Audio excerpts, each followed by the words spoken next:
Born August 4, 1961, in Honolulu, Hawaii, Barack Hussein Obama is the 44th and current President of the United States.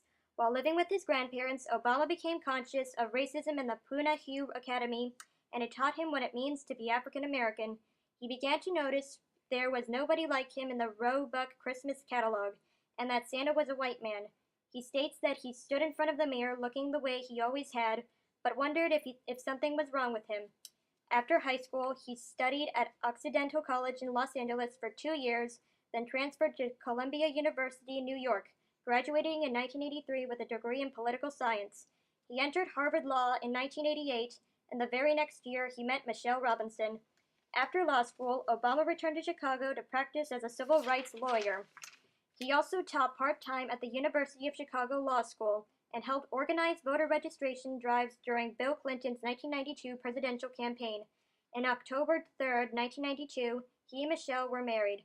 In 1995, he published an autobiography called Dreams from My Father, a story of race and inheritance. The 2006 audiobook version, narrated by Obama, received a Grammy for Best Spoken Word Album. Obama's advocacy work led him to run for a seat in the Illinois as state senate. He ran a Democrat and won the election in 1996. He worked with both Democrats and Republicans to draft legislation on ethics and expand health care services and early child education programs for the poor. Obama became chairman of the Illinois Senate's Health and Human Services Committee. Following the 9/11 attacks in 2001, Obama was still a state senator when he spoke against George Bush's resolution authorizing the use of force against Iraq. Despite his protests, the Iraq War began in 2003, and in February 2007, Obama made headlines when he announced candidacy for the 2008 Democratic presidential nomination. On June 3, 2008, he was chosen over Hillary Clinton to represent the Democrats and on November 4th, he defeated Republican nominee John McCain and became the first African American president. When he took office, he needed to deal with global economic recession, 2 ongoing foreign wars, and the lowest internal favorability for the U.S. ever. Because these issues were intertwined with the economic well-being of the nation, he believed all would have to be undertaken simultaneously. Between Inauguration Day and April 29, 2009, the Obama administration took the fight on many ways.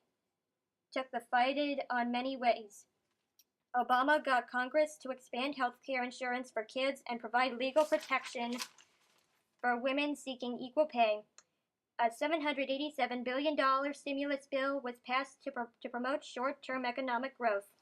He also reached out to improve relationships with Europe, China, and Russia, and to open dialogue with Iran, Venezuela, and Cuba. In his second part of the presidential term, Obama has faced a number of obstacles and scored some victories. He signed the Affordable Health Care Act in March 2010. He also signed the Budget Control Act of 2011 in an effort to rein in the government spending. In 2011, he helped repeal the military policy that prevented openly gay troops from serving in the armed forces. He also gave the green light to a 2011 covert operation in Pakistan, which led to the killing of al-Qaeda leader Osama bin Laden. He made headlines again in June 2012 when a mandate included in his Patient Protection and Affordable Care Act was upheld by the Supreme Court. The law includes free health screenings for certain citizens, restrictions to strict insurance company policies, and permission for citizens under age 26 to be insured under parental plans. In 2012 presidential election, Obama faced Republican opponent Mitt Romney. While the votes were very close, Obama received more than 270 electoral votes, or 50%. Nearly 1 month after his re-election on December 14, 2012, 20 kids and 6 adults were killed in the Sandy Hook Elementary School killings, 2 days after Obama discussed the need for change in order to make schools safer. Obama's most recent action was in 2014 when he launched the It's On Us campaign to end sexual assault. His campaign asks everyone, men and women across America, to make a personal commitment to be part of the solution to end sexual assault.